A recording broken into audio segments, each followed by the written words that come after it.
My guest today is a leading authority and one of the most sought-after coaches in trail and ultra running. He is a head coach and supervises the training and mentorship at CTS Ultrarunning, and he is an ultra runner himself, having recently completed a 250-mile race, and he's preparing for the Hardrock 100 this summer. Jason recently self-published a second edition of his book, Training Essentials for Ultra Running. This is a great book which dives into a complex sport and helps answer a lot of questions we all face as endurance athletes. Hope you enjoy the show, learn a thing or two, no matter what type of endurance event you may be training for. Jason Koop, thanks so much for joining me today. You got your second edition out of the Training Essentials for Ultra Running. And, I cannot even consider myself a runner. I don't know if you do or not, but I do maybe 30 or 40 runs a year to kind of prepare for my ski mountaineering. My definition of long is 7 hours. Yours is going to be much longer than that. Your definition is a little different than mine. But yet I got a lot out of this book. It's earmarked. I got lots of notes, a lot of great principles and theory and thought that I could actually apply, to my own training. So I appreciate you, all the blood, sweat, and tears you put into this latest edition for us. Thanks for joining me. Thanks, man. Well, blood, sweat, and tears is definitely true. Probably a lot more tears when I first started the endeavor.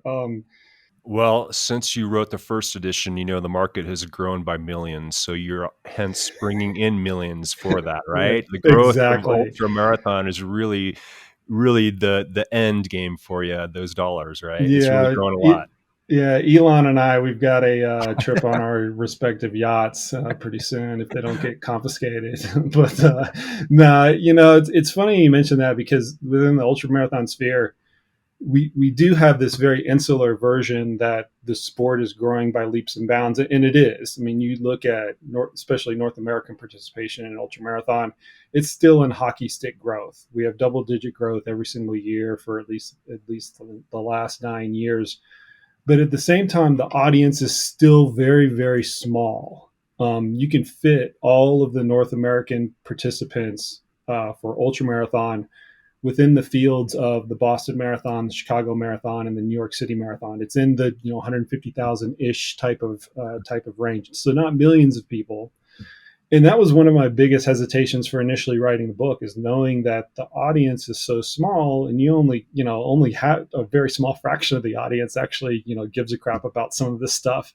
And so you narrow that small audience, which is a niche, into an even smaller niche. And then you end up selling like 10 or 20 books, but it ended up being quite the opposite, where it was really successful. But the more interesting part of the growth, though, has actually been something that's more in my wheelhouse, and this is on the performance side of things, where ultramarathon athletes are starting to realize that if they put a logical structure and logical architecture around their training, they're going to be much better off than if they just wing it. Because even when I first started coaching ultramarathons, the de facto was just do as many miles as possible, put as much time on your feet as you absolutely can. And the training advice was this very convoluted game of telephone between kind of the elder statesmen and women in the sport that have been around a long time, passing their wisdom and their knowledge down from what they learned to the next person, to the next person, the next person. And as you're aware, that only works for so long before the message kind of gets convoluted, and then you're really not applying any logic other than, well, this worked for me and that worked for that person, so we're going to kind of alchemize this in some way. So to see the performance side of it really turn the corner, where you see this particularly at the elite side of things, where they put a lot of time and effort into where they're training, their training architecture, doing specific intensity, doing very specific things for a race.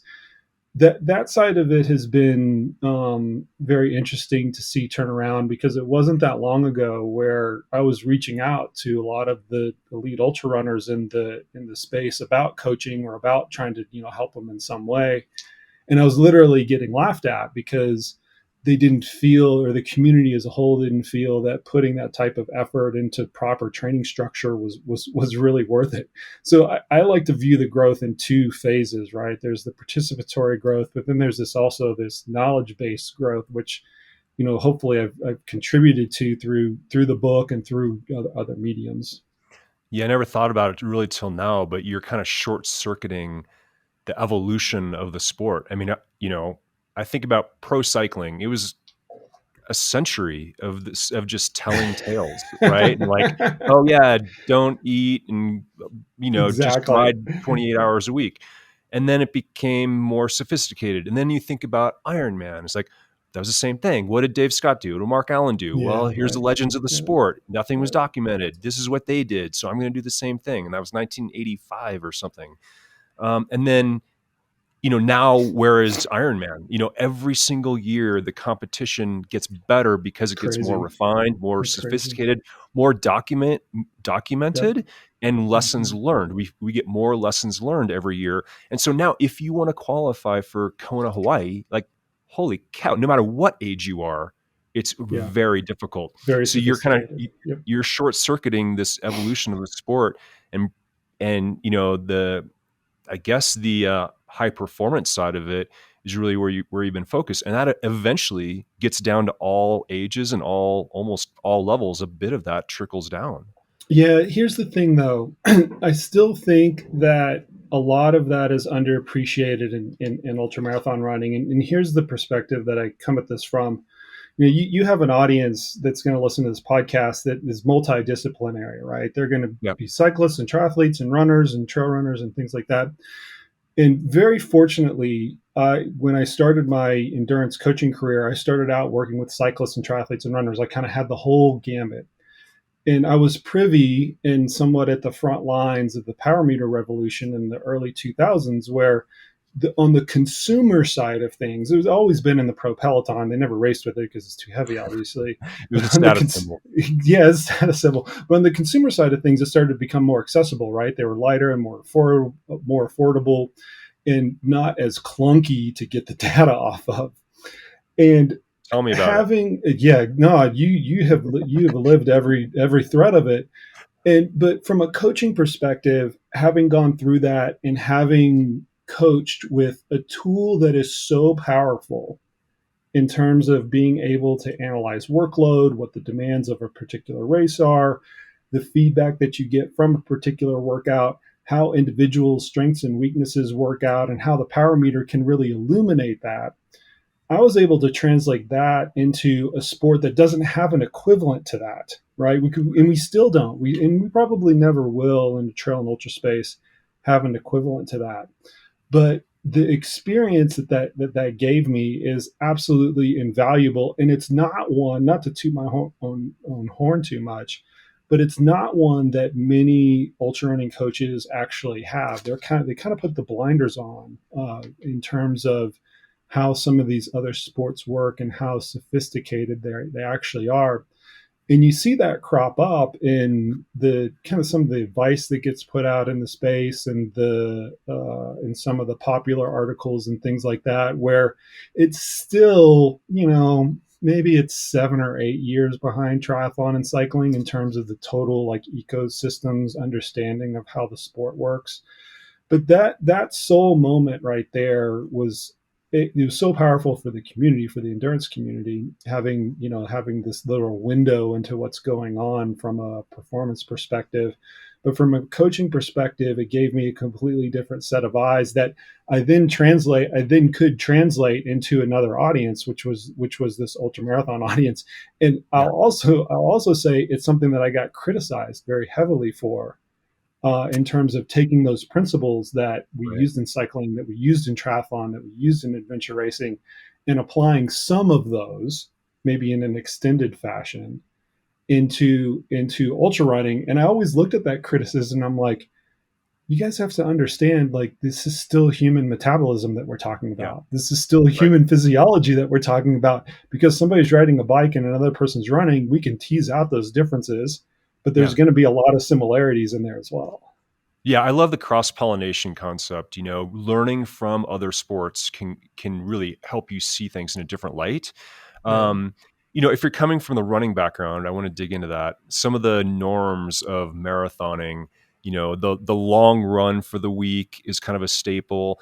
And then you brought up in the book mixed intensity, like the weekly mixed intensity Yeah. versus what cycling triathlon would be thinking of more around block training. So the concepts of mixed intensity versus block, and then, what should my long run be for each week, right? That's some of the norms in running.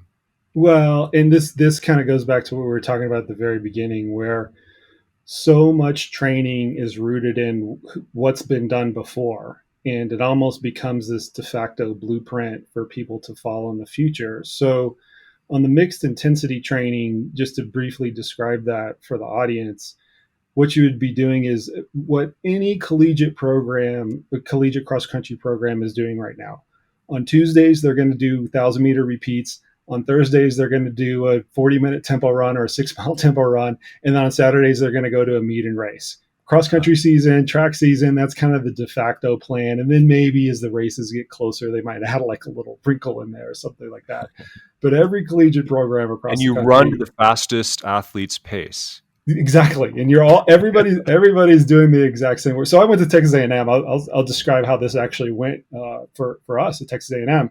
On Tuesdays, we ran around what we called the stack, which was a bonfire that eventually got lit, for football season, and it just happened to be 1,000 meters around this thing. We did that every single Tuesday. We did 5 repeats of it. On Thursdays, we would go out. And we'd do a tempo run, a 6-mile tempo run on this long gravel road. And when we meet up with these other teams, and this is way before Strava and TrainingPeaks and things like that, we talk to the other athletes out there, and turns out everybody's doing the same thing. Everybody's doing some version of these 1,000-meter repeats, and then some version of a tempo run. So then you kind of like fast forward into ultramarathon running when it started becoming a thing. And the blueprint that they have to go off of is the marathon program. Like, okay, this is what people are doing in marathoning. Let's just extend it into ultra running. And going back to my previous experience of working with cyclists and triathletes, the blueprint that I had when I started working with those sport groups is I don't know shit. I don't know anything about these sports. So I'm going to completely tear the thing down. I'm going to tear it down into its component parts. What are the demands? What is the intensity? How long are the races? And all these other things. And then I'm going to come up with logical training interventions to suit those demands. Right. When I started working with ultramarathon running, I did the exact same thing. I didn't think, hey, this is a longer marathon. Let me just extend normal marathon training. I said, what are the demands of the event? How long are the event? What energy systems are being tapped into? What's going to ail the athlete ultimately? And I built training interventions around that. And it just so happens that it is, I'll use the word wildly just to sensationalize it a little bit more. It is wildly different than what you would consider to be in a normal marathon program. And that strikes a lot of people as odd because it's still quote unquote running. But when you really think about it critically, the intensity is markedly lower than it is in a marathon for most people. You introduce the concept of running uphill and running downhill, which are really two different sports as compared to flat level running. In fact, I Right. consider there's 4 sports within the sport of ultramarathon running: walking, uphill running, downhill running, and flat level running. And then you look at the sheer nutrition requirements that there are for ultramarathon running, and it's not anything that you can't screw it up, right? There's a huge penalty for screwing that up in ultra running because you're exposed for so long, as compared to marathon running, where if you screw it up, you've got a few miles or maybe several miles of suffering to do. In an ultra, that could be more than half the race, and that Right. penalty starts to compound on itself.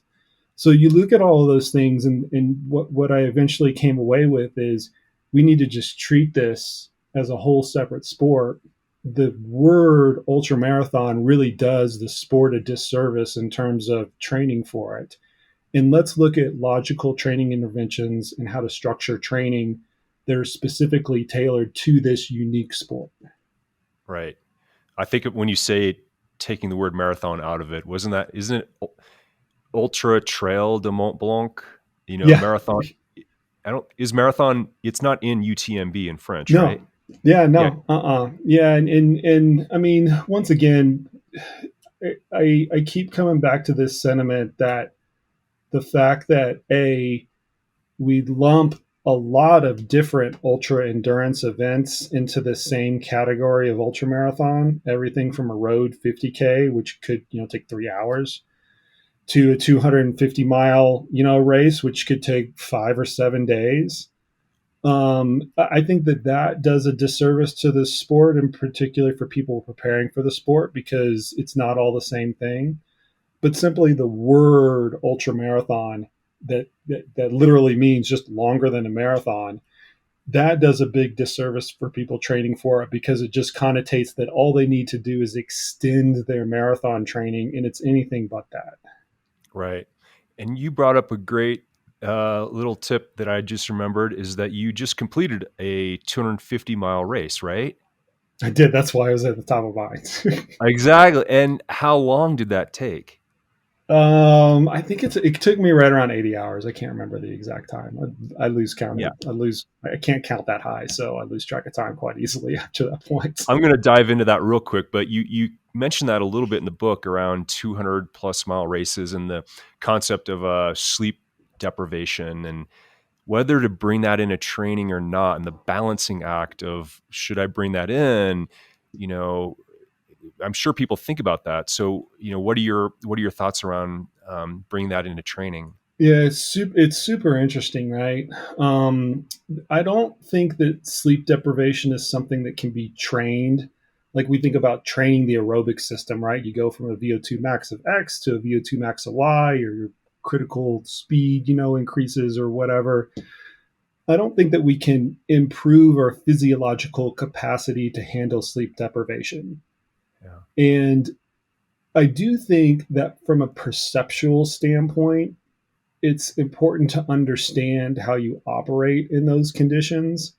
And so some sleep deprived or overnight types of sessions, when they're done, in a smart fashion where you're not compromising the overall training load, can be smart to get more of that kinesthetic awareness, but also just the confidence that comes with it.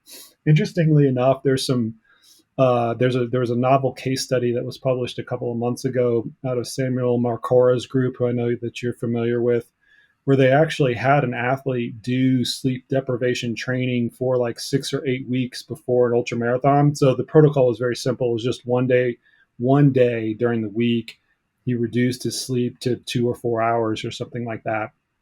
And based on that case study, that athlete became somewhat habituated to operating under these sleep deprived conditions. Now, who knows if there's a physiological underpinning to that?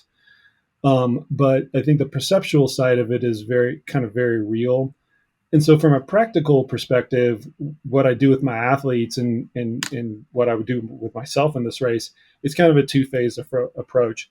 Is one, just get comfortable enough on the sleep deprived side that you're not kind of freaking out about it before the race. And whether that means doing one overnight run or two overnight runs or whatever, I think that as long as you kind of clear that initial hurdle, you've got all the benefit and very few of the negative repercussions that come from that. The second thing is actually you can combat that on the front end. And this is actually very well established research where you can sleep bank, and the experts will, bat around whether or not that's the Like correct carbo loading? terminology. Yeah, I mean, the terminology people get all, in a tizzy about, and I'm not gonna get into that on this particular podcast.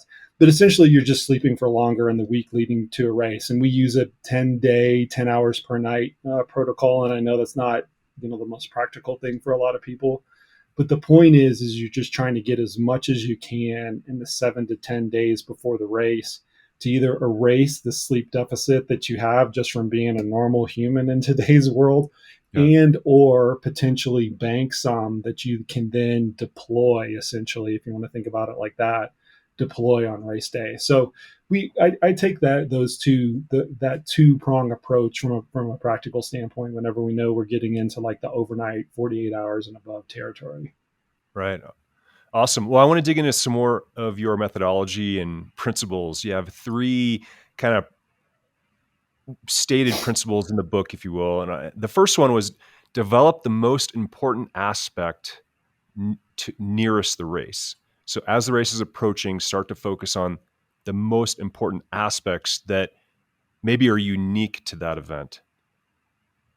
I love this because it seems like every few weeks there's a new hot like training architecture to deploy, whether it's polarized training or pyramidal training or whatever. And I've been doing this for long enough that it just goes in cycles where one becomes hot and the other one doesn't, and then another one gets hot and something else gets hot. Somebody else wins a big race, and oh, this is how so and so kind of trained for it.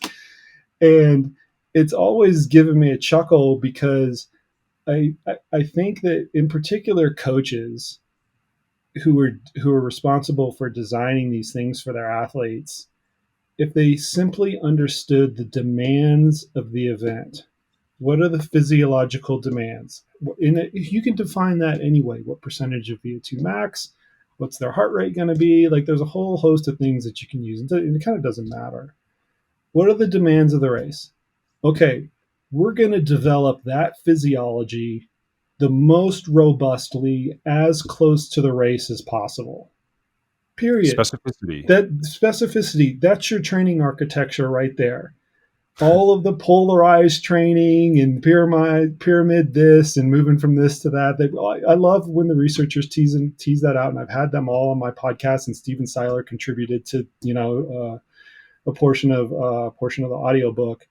But at the end of the day, if you start your training with the things that are the least specific to the event, and then you gradually move towards the things that are the most specific to the event, you're going to get 90% of the stuff right. And in an ultramarathon situation, in almost all cases, there's some exceptions to this, very rare exceptions, but in almost all cases, that means your program goes from high intensity, low volume early on to low intensity, high volume later in the year. It really is. It really is that simple, and you don't need to make it any more complicated than that with silly interval design or anything like that. It's just a very, very simple matter of specificity. Well, and you brought up the example of Hardrock 100 and how much uphill hiking, even the leaders are hiking, they're not running. And so you brought in more uphill hiking into a training program, preparing for Hardrock, for example. That's very specific to that event. Yeah, 100%. I'll be doing Hardrock later this year in July. I was fortunate enough to get drawn in the lottery. And from here on out, I'll be doing everything that I can to hike as much as possible, because you hike the ups and then you run the downs, and you hike the ups and then you run the downs, and you hike the ups and then you run the downs. I'll be doing very, very little running, if at all, uphill, because I know that's not something that's specific to the race. Why would I do that? I mean, I might as well like stand on my hands or do cartwheels or do something else that would be just as inappropriate for the race. So yeah, I'm going to try to, and fortunately I live in an area where I can find terrain that's conducive to this. I'm going to spend a lot of time hiking uphill. Same thing for the rest of my athletes. They're going to spend a lot of time. And you mentioned for folks that live in the flatlands, maybe a pack, 10% body weight might be a way to help simulate some of that. Well, that's actually one of the most common questions that I get. So how do I prepare for a mountainous event when I live in the flats? And the first thing that people need to realize is that your fitness is going to trump everything. Meaning you get to the race with the biggest cardiovascular base, the most cardiovascular fitness. That's going to kind of overwhelm the system. That's going to overwhelm the performance equation far more than any sort of specificity. Now, once you've done that, you can look at some tricks that you can deploy to achieve that specificity, whether it's using a treadmill or maybe I'm not a biggest fan of using weight vests, but if you wanted to use a fully loaded pack that gets to 8% of your body weight or something like that to induce a hike more often, if walking is going to be part of the race, totally fine. But you would do it in that order, meaning you maximize your fitness first, and then you layer on some of those tricks second, not that they're totally mutually Right. exclusive, but what I all too often see that I advise people not to do is to forego the fitness part to come up with all of these contrived things. And that's something, once again, it's kind of in the history of ultramarathon running, where they're pulling tires and sleds and, things like that. And I just looked at these practices and I'm like, you guys understand that you're doing this at the compromise of your fitness, and you're still doing an aerobic sport.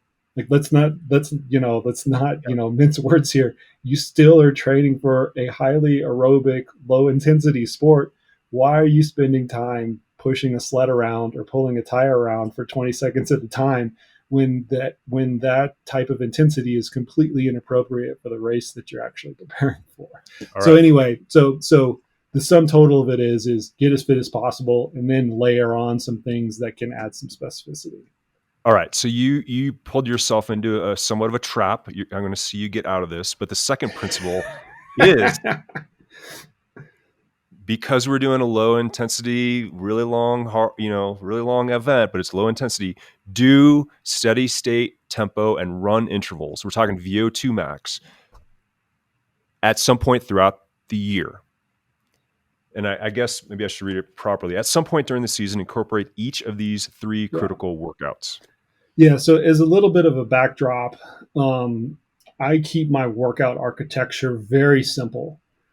The first part of that simplicity is I use rating of perceived exertion to prescribe the intensity side of things. So just a simple 1 to 10 scale. So in trail running, everything gets confounded by the environment. So the pace gets confounded by the surface of the trail. So we can't use running pace or running power to prescribe intensity.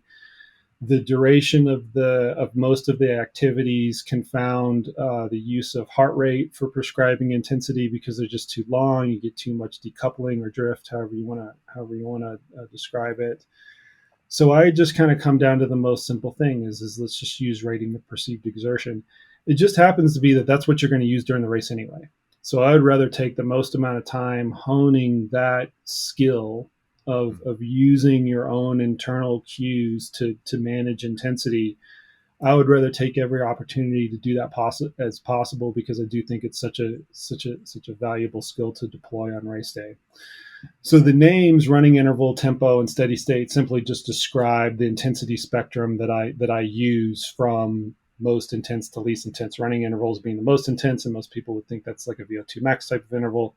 Tempo would be kind of the middle part of the intensity, and that's more threshold-ish. And then steady state run, which is be like high-end aerobic. And then you have endurance and recovery runs after that on the lower side of the spectrum. So I do think that touching all of those intensities at some point during the year is extremely valuable. The reason for that is that's usually the lowest hanging piece of fruit for most ultramarathon runners. Most ultramarathon runners are intensity adverse. They do very, very little intensity. They gravitate towards the sport because it's low and slow and at a very easy intensity for the most part. And so you can get some really quick and easy gains and adaptations with some very simple intensity architecture. And that intensity architecture will pay dividends down the year, because, as you know, it takes a very small dose of VO2 max work to achieve a robust benefit, particularly when you haven't done a lot of that work. 10 minutes worth. Yeah, 10 minutes. I mean, you only seriously, VO2 max works. That's the minimum threshold, right? It's 10 minutes of work at 90% of your VO2 max. But more importantly, you can do that early in the year. And as long as you're training, you're not going to lose that to any appreciable extent, or any extent that's actually going to affect the event in a marked way. So although the heavy hitters are the low intensity, the aerobic intensity, the endurance intensities, those need to compromise the lion's share of not only the total amount of training volume, but also the training architecture as you're laying it out throughout the year. They need to kind of comprise more of the periodization. The higher intensity stuff matters because at a certain point, you've got to raise the roof before any other adaptations can actually occur. I also think about that as an aging athlete. I'm over 50, so tapping into VO2 max to try and keep that slide slower, right? It's going to Yeah. go away. But if I can help that deprecation, a little along the way, kind of maintain that, older athletes for sure. And then the third principle, work your strengths closest to the race. Yeah. And this is really derived more from work with elite athletes than anything else. Elite athletes are always going to win in their strengths. They're never going to win in their weaknesses because there's always somebody that's going to beat them in that. And we see this play out in cycling sports and in triathlon much more readily than we do in running events, but the same thing holds true. So I translate that principle into the everyday athlete, that you're going to perform the best if your strengths are maximized, and you want to maximize those strengths as close to the race as possible. Now, most people, I just went over this, most people choose ultramarathon or gravitate into ultramarathon. Their strength is going to be low intensity efforts.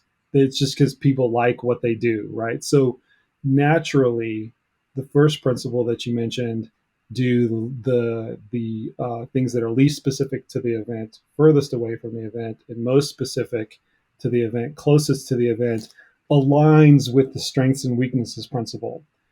Every so often, I'll have an athlete where that's a mismatch, where their strength is they're a great 5K runner, so they have a super high VO2 max, and their aerobic capabilities are not very good, or their lower end aerobic capabilities are not very good. And in that case, I always default to the first principle. So it's more meaningful, right? That's why they're in order. That's why they're kind of in the order that they are.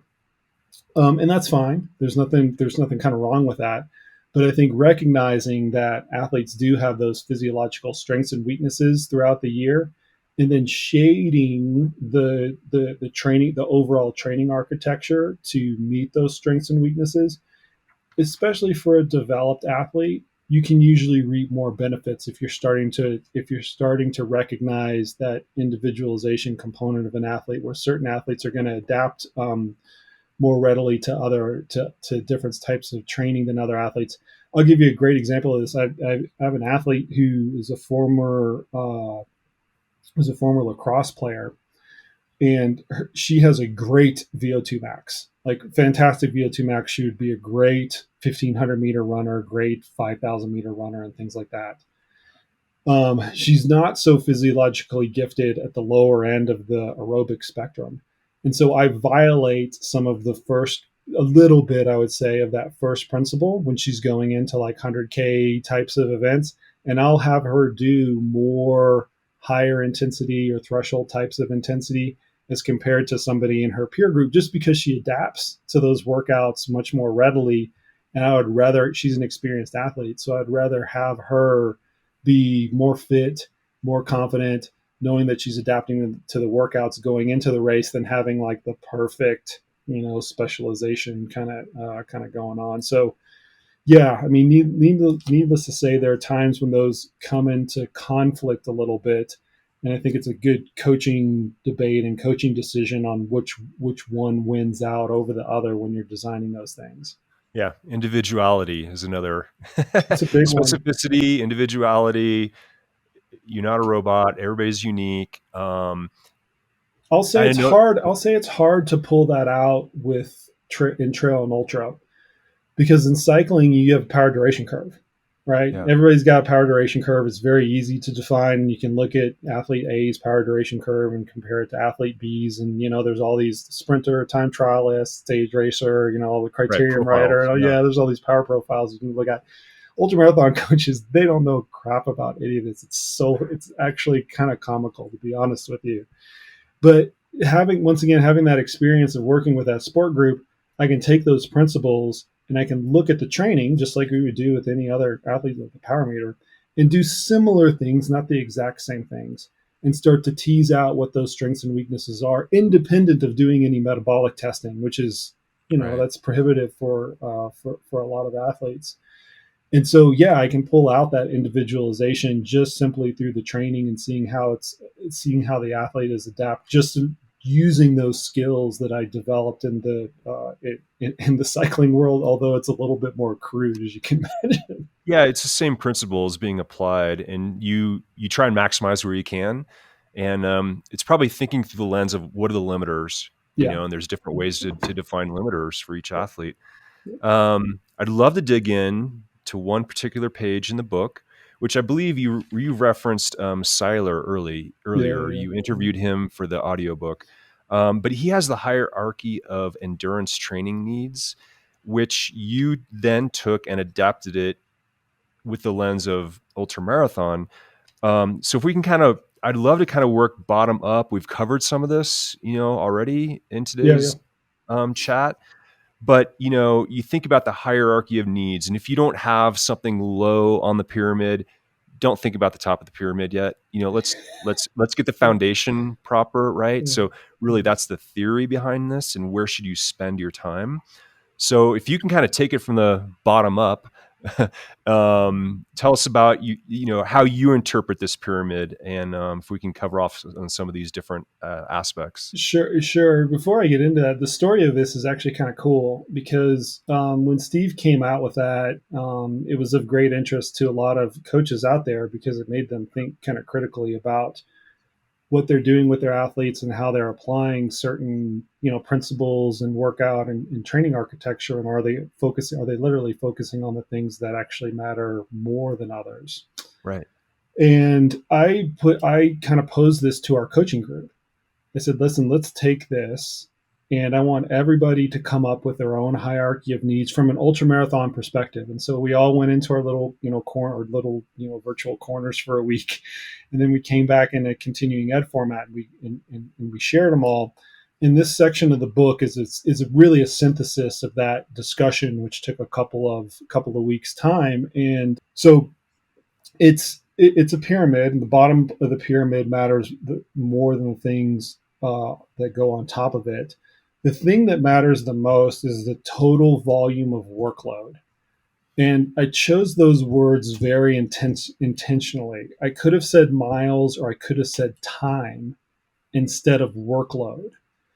And the reason I chose workload is because miles get confounded. First off, miles is a pretty terrible way to describe or prescribe volume in a trail and ultramarathon perspective, because the uphill and downhill nature of things completely confounds how the energetic cost of those, but also the toll that it's actually taking on the athlete. And even to this day, I still don't understand trail ultramarathon coaches and athletes that say, I'm going to go out on a 20-mile run, or I need to do 80 miles a week, or whatever, because Right.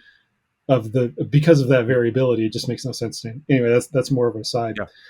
The reason I didn't do time, and I do prescribe my volume by time, is because I think workload is more kind of accurate representation of what matters the most, although it's a little bit more esoteric in a trail and ultramarathon perspective. But quite simply put, I think the more kilojoules, the most amount of kilojoules that you can do over long periods of time is going to matter the most. So the more calories you're burning, walking, running, low intensity types of efforts over very long periods of time, that's going to produce a robust adaptation that's going to be beneficial for in an ultramarathon context.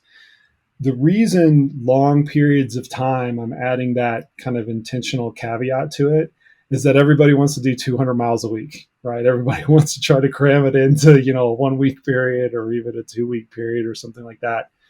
You really have to look at ultramarathon training through the lens of 12 and 9 months if you want to be successful in this game. It does take Over time. consistency over time. And when you look at this total workload proposition with that long of a lens, several months or even a couple of years, that actually impacts your training architecture, because you're trying to maximize the workload over that entire period of time, not over a week, not over a month, not even over 6 weeks, over 6 months, 9 months, 18 months.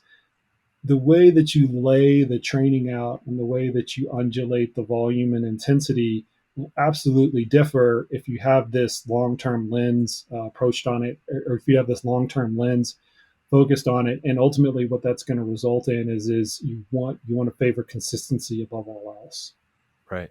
So that's the bottom. The second one kind of goes hand in hand, and that's adequate rest. So as much as you need work, you also need to rest to reap the benefits from it. I think that goes self-explanatory on the CoachCast. So maybe I won't go into that Yeah, and I too love much. that you said sleep is the gold standard. Like, Yeah. if you're thinking about boots and ice and massage, et cetera, like, hey, let's start with sleep. Where is your sleep at? And that is the gold standard. That's where the majority of the adaptations take place. Well, it's the one that has all of the scientific efficacy behind it too. You want to look at any other recovery modality, whether it's massage or ice or compression or pneumatic massage or anything like that. It's very, very hard to determine how much bang you're getting for your buck there. And so, if once again, if you're an athlete, we all have limited kind of time in the day.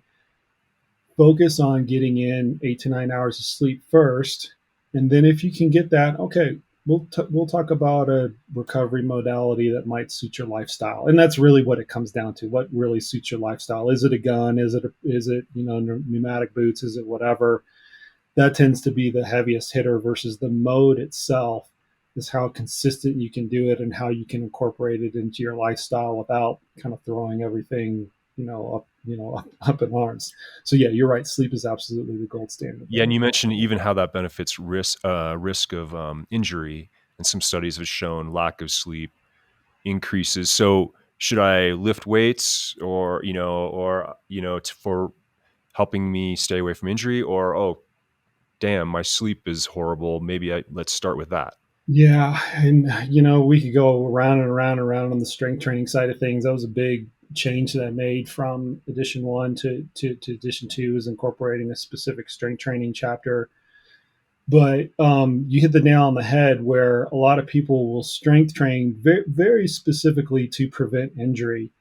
And the research on that is really weak, to be honest with you. And I'll challenge anybody out there to come at me with good controlled studies plural, that show a marked decrease in injury in injury risk or injury prevalency after undergoing a strength training program. I realize that they're all out there, but what I'm saying is they're all pretty weak.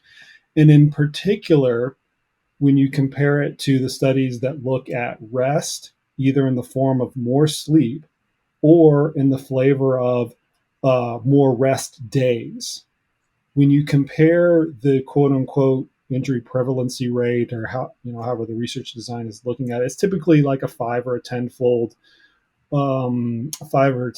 advantage favoring recovery or rest versus a strength training intervention.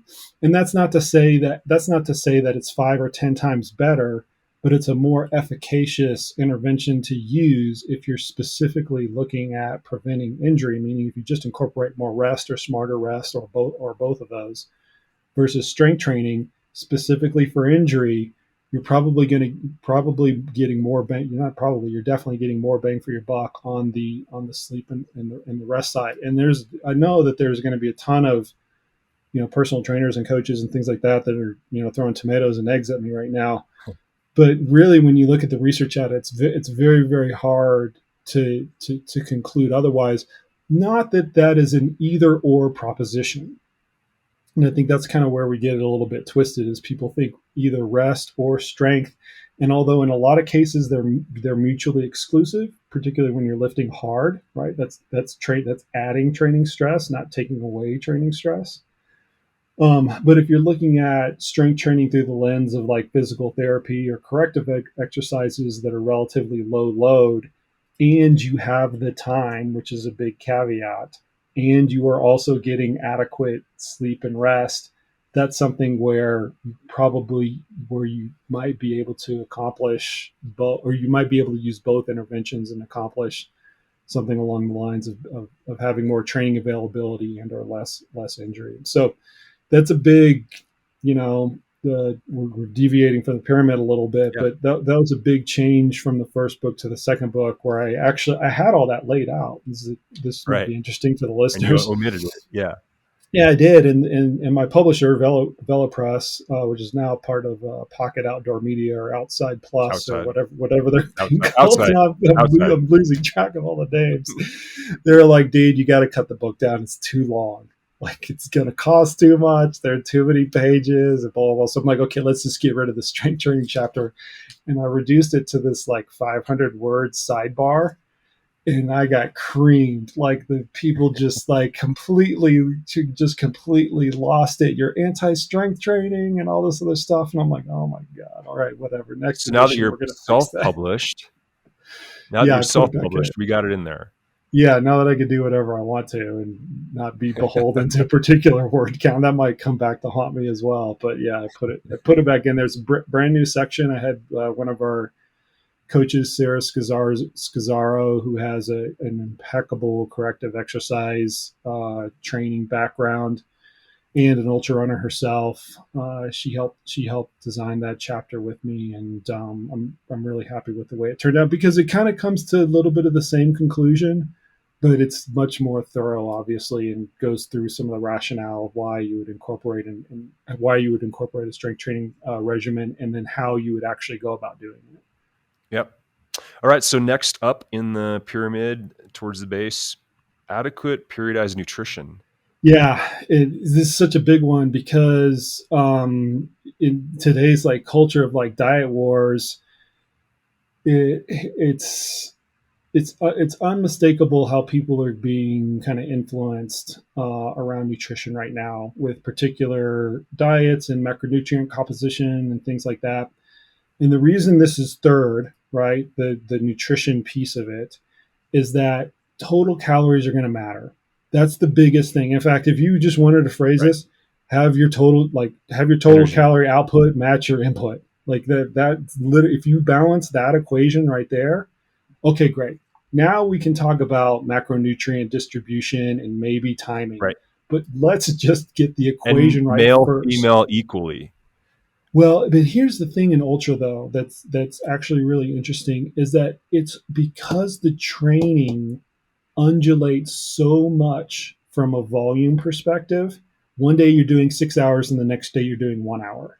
One day you're doing 10 or 12 hours and the next day you're doing 2 hours. It's very hard to get that calories in, calories out equation right over long periods of time because the eating patterns they're not patterns because of these wild swings. And so I think that we get lost a lot in today's pop culture diet wars talking about high carbohydrate this and high fat this and ketogenic that and carnivore diet this and paleo and what kind of whatever. If the endurance athletes can just match their caloric needs, it it doesn't absolve you of the macronutrient distribution side of things, but it takes care of a big part of it. And the research shows that we do a pretty crappy job at actually doing that in terms of how many athletes are actually at risk of low energy availability, particularly during heightened times of training. So get your total calories first. I favor a periodized nutrition approach to where an athlete is getting roughly between 50 and 60% of their calories from carbohydrate and the rest split between fat and protein. And then during more intensified training phases, so we are talking about that earlier, where that's early in the season, they're doing a lot of VO2 max work. Maybe that favors closer to 60%. And then later on in the season, it favors towards 50%. That is an advanced intervention that maybe 5% of the folks out there should be taking. The 95% of everybody else, just get your freaking calories right and have half of it coming from carbohydrates and then just go. Be good with it. Yeah. Awesome. um, And then the next level there is developed mental skills. yeah, I'm going to pair kind of both the next two up in an effort at a time. So developmental skills and building a team. So first off, ultra running is something that favors people who have very well developed mental skills, and the reason for that is this very interesting phenomenon that happens in endurance sport. called the psychobiological model of fatigue and the perceived endpoint interaction. And I know that Okay. sounds like a lot of psychobabble, but when you think about this, when you do any normal endurance task, I'm going to go out and do an interval, I'm going to go out and run a marathon. Subconsciously, what you are doing is every so often you're drawing an internal line between your current level of exertion and what you think you can maximally tolerate, which is going to be at the end of the race. So just think about yourself in a marathon. You go through 10K. Okay, I'm about at an 8. I've got, 30K, 32K to go. Can I sustain this? Yes, no. Yeah, I can sustain it. Okay, I can kind of keep going. You get to the halfway point, you redraw that line. You get to, 35K, you redraw that line. You get to 40K, you redraw that line again, over and over and over and over. And that internal mechanism works very well underneath most endurance applications. We can extrapolate how far we have to go and how much we're willing to suffer and adjust our effort accordingly. In an ultramarathon situation, because the duration is so long, we suck at this perceived exertion endpoint interaction. You go through 10 miles and you're like, okay, I kind of feel like this. Can I manage this for another 90 miles? And it's 10 miles. like, I don't know. Like, I don't even kind of like know how to, I don't even know how to process that.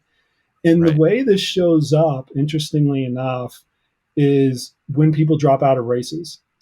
All too often, especially rookie ultramarathon runners, we see this at the Leadville Trail 100 very, very, very apparently. They'll drop out of a race, they'll get into their car, they'll go to the hotel, and they'll immediately regret what they did within 10 minutes. Mm-hmm. And they came to that conclusion that they needed to drop out based off of this perceived exertion endpoint interaction. Right. They took stock of where they were 50 miles into the race, 75 miles into the race, or whatever. They then took stock of how they felt.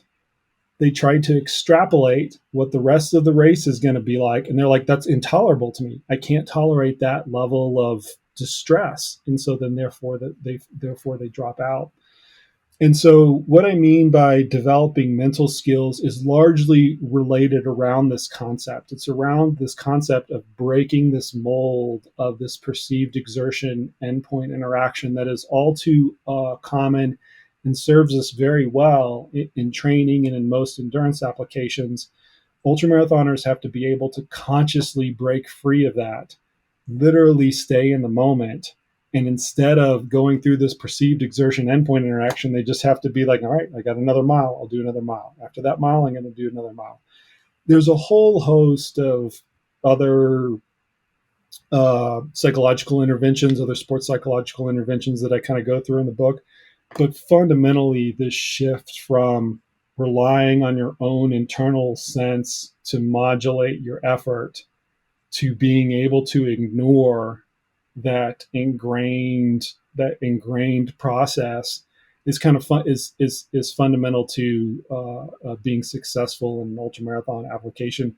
Now why that should be in conjunction with building a team is when if you work with a sports psychologist or even if you work with a coach, they're helping you bring that out because it's a very very difficult process. I do think that ultra running in general, because performance is not solely dictated by fitness, although that's the most important thing. There's all these other things going into it. Having a team around you, particularly during the race, is of crucial benefit. And whether that's your crew, your coach, sports nutritionist, all of the above, even medical people like foot care people and things like that, being able to leverage that team actually during the event becomes a much more market advantage than it does in normal endurance sports, just because of the assistance that they can provide is actually material at that point. Right. Right. And then high intensity training next. Yeah, I mean, this is kind of what the thing that I can probably take the credit for the most for bringing into ultramarathon running is that there needs to be some amount of high intensity training, not none, I think that's the better way to put it. Not Yeah. zero. So not zero amount of high intensity training. Does it make a difference? Yes. Is that difference big? Meh, like maybe not. You can be perfectly successful in ultra and just run miles. I mean, that's the same with any other endurance event. Can you improve a whole lot more with some high intensity training, particularly if it's far away out from the event? Absolutely. Yeah. And then we've talked a lot about, I guess, long and short range planning kind of came down to your principles. But if you think about the long goal, the consistency of training, that long adaptation really is kind of what I take away from that is like planning out for the long, preparation, not just my one long run a week is going to take Yeah. care of it. Yeah. Yeah. 100%. I mean, once again, ultramarathon running rewards consistency over long periods of time. And so much so that I really hesitate to take athletes on that I'm not working with for less than a year. Mm. Sorry, Yeah. for more than a year. I like to work with them for more than a year to really kind of reap those benefits. I don't like to shoehorn in things. This is the prototype is the lottery process in ultramarathon happens in January. Mhm. So everybody, either gets into the races they want to, or they kind of scramble around and get in the races that are left over at that point. In the January timeframe, and all the races are in July, August, September, which is kind of an 8-month window. And right around January, once people's calendars start to get set, that's when we start to see new coached athletes come through the system. And that's not a bad period of time. I'm not going to turn that down. But if I have another year, that the benefit is it's more than double, I think, Right. in terms of the absolute amount that they improve. In fact, normally the first like 8 or 9 months, all of that improvement happens in the first 6 weeks because you're just reorganizing their training, and then everything else just kind of run rates. It's the year after that, once you've got the individualization component, that I think they reap the most amount of benefit from the coaching. But yeah, short and Absolutely. long range Absolutely. planning, I definitely think is a big part of this. Absolutely. And this next one, train the gut. That's such a key component to success. I mean, absolute necessity for ultras. So, I could even argue putting it farther down, but it's just an Yeah. absolute necessity to have to train the gut and get that dialed in for race day. And how often are you training the gut? What are your kind of philosophies around that?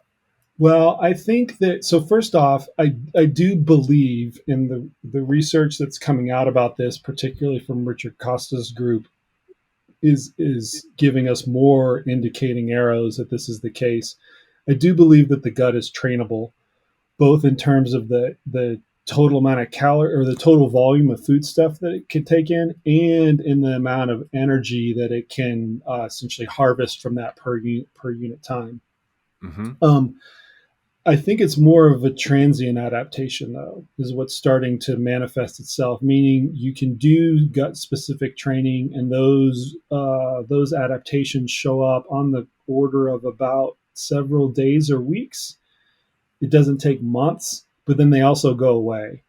And so this is a specificity of training component where we would Yeah. layer it in closer to the race in the last 4 weeks and do some gut training trials essentially. So you know that you want to be at 250 calories an hour during the race. Okay, during training, let's do 300 calories an hour, 325 calories an hour, and just see how that feels.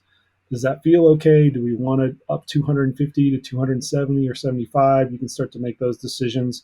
But I think it's the reason it's interesting that you put this because a lot of athletes will put it lower on the pyramid because it's a bigger limiting factor for them, right? Based Mhm. on their experience running ultramarathons or their experience, just training or whatever. But because I think it's such an acute training phenomenon, it goes higher up on the pyramid because you don't have to go and hammer it every single week, right? You can leave it for the end. It just takes a few sessions. Those few sessions are enough to familiarize yourself with the routine of eating and also getting any sort of training the gut adaptations that you're looking for as well. Huh. And the last three here: train specific training, training stimuli enhancement, and tapering. Yeah, so the terrain specific training, we're talking about running very specific ups and downs. It's the same phenomenon. You could kind of look at that and say, well, why isn't that lower on the list? And that is because the adaptations that you're getting for that are predominantly acute adaptations. They take weeks, not months, to materialize, and they're fully materialized within those weeks, not months. So, yeah, you can be training in Florida for 9 months out of the year. And if you want to come out to Leadville, Colorado for the last 6 weeks, you're probably going to do a lot better than the people who actually live in Leadville, Colorado for that particular race, because you got all the, sea level training, and then you got the altitude kind of at the very end. So that's the reason that that's at the very top. Training stimuli enhancement, I always have to throw this in because everybody wants the tricks, right? Everybody wants the altitude tent and all this other stuff. And that might make 1 or 2% difference. I'm not going to knock those training interventions. Yeah. I used a sauna intervention for Cocodona. I think that's probably one of the more efficacious ones that are out there. That's out there. Sauna use in general. Yep. But you got to realize that those shouldn't be taking the place of training. Shouldn't be taking the place of total volume of workload. And the last piece is so interesting, because I think tapering is almost immaterial in ultramarathon running. And this is all with all due respect to Inigo, who once again, he was a part of the audiobook and helped contribute a lot to this book as well. Inigo signed me on. Yeah, exactly. Yep. And because the intensity is so low, this notion that you need to be sharp or ready, which we see in a lot of other traditional endurance sports, is just not that. It's just not that important. In fact, your taper going into a race shouldn't look all that different as compared to a normal deloading week. Maybe it's a little bit longer or a little bit deeper, but we don't need to make it overly elaborate like we do, especially like the triathlon and in the marathon world, where you see these exponential tapers that are kind of like down to the minute or whatever.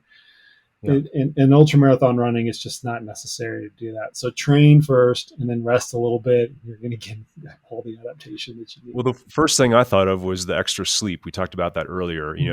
Double up on the sleep as a part of tapering to kind of like top off, right? And get rid of some of that fatigue. Yeah, most people are, this is what I always say, most people who are extremely concerned about their taper haven't trained enough.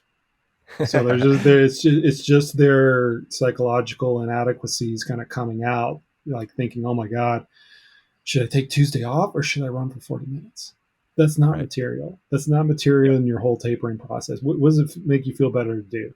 Okay, go do that, because that's what's gonna benefit you the most. So yeah, taper is definitely up at the very, very top. It probably has the least impact in an ultramarathon setting, and I think unique to ultramarathoning as well, in terms of it really doesn't have that big of an impact compared to other sports where there's a lot of time and effort, necessary time and effort put into getting those tapers very, very precise. Absolutely. Yeah, super. There is so much more in the book. We hit a fraction of it. This is an absolute one page. I know, the 1 page, 20 minutes. Figure. That's how that's, I have so many more notes and earmarks here. Absolutely. It's amazing how in depth you go into so many different topics. I can't imagine the amount of hours it took to pull this off. Everybody, highly recommend getting the book. How can people follow you? Where do you like to post? Are you you're a podcaster? I know that. Instagrammer. You can find my podcast, which is the Koopcast, and my name is spelled with a K. My website was jasonkoop.com. All my social handles are Jason Koop. Pretty easy. In any of those areas, the book's available on Amazon. There's a special hardback edition, which I think is the one that you have, Dirk, that's only available for on my website. That was another thing the publishers wouldn't let me do, is publish something in hardback. There's also an audiobook, which is I'm going to take a little bit of time on this because it's my floor now. Yeah. The audiobook, which you are part of, Dirk, I was actually really happy with. This is something that seriously everybody in the publishing industry told me not only to not do it, but that it was a terrible idea, absolutely terrible idea. You're going to waste a ton of time, a ton of money, and absolutely nobody's going to buy it. And the people that do buy it are going to they're going to rail it because it's so boring. This type of material doesn't go over very well in an audio format. Boring? What? Well, so anyway, so my late great friend, who's also an ultra runner, David Clark, who very unfortunately passed away about a year ago right now. He authored a few more kind of like personal memoirs, and he was the one that convinced me to do an audiobook. And he just said, "Listen, dude, just do it, and at the very least, you know that you did it, and it's not gonna, be any kind of skin off of your back." And just, he just encouraged me to do it, I guess, is the kind of the long and the short of it. And I actually ended up recording the audiobook in the same studio that he recorded all of his audiobooks up there in Boulder. So we had the same audio engineer. But I took a page out of fellow ultra runner David Goggins, who uses this kind of like podcast format for his book, Can't Hurt Me, where every so often the read is interspersed with an interview. And I felt that was a very compelling format with this type of training book, because let's face it, it's dry. It's training material is very dry to actually listen to. And I also just happened to have a great repository of professionals that I could lean on, that I could bring into the studio or bring in remotely. And so every chapter, roughly about once or twice every chapter, it's broken up with a 5 to 15-minute interview with some expert in the field. So there's Dirk, you're in there. We have some of our coaches in there. We were just talking about the taper section where we brought Inigo San Milan in. And Steven Seiler was a part of it as well. And it came together really, really, really well, beyond my wildest expectations. And I'm just really grateful that my great friend encouraged me to do so. Although I will say that reading the words that you have written is that's the hardest, most humbling experience of my entire life. If the B-roll ever comes out of Interplay Media and recording studios out there in Boulder, Colorado, I am totally screwed, because there are so many F-bombs and just so many times where I'm like banging my head against the table because just, oh my gosh, it's just so hard to read your own words. I think it took like, the whole audiobook's like 16 hours. I think it took like 60 hours of studio time to do. Oh yeah. It's just excruciating. Wow. Excruciating. 50 of that was with me. No. You're an easy guest. You're in and out, man. It was simple. Awesome. That was not the case some of the times. Oh my God. Awesome. Well, this is a masterclass. Absolutely. Read or listen or both. Thank you so much for all the words of wisdom, guidance. It's going to go a long ways. For me as well, as little as I run, but I'm definitely going to leverage a lot of the knowledge. Thanks so much, Jason. We'll make an ultra runner out of you yet, Dirk. Yes, you will. Thanks a lot. Yeah, man.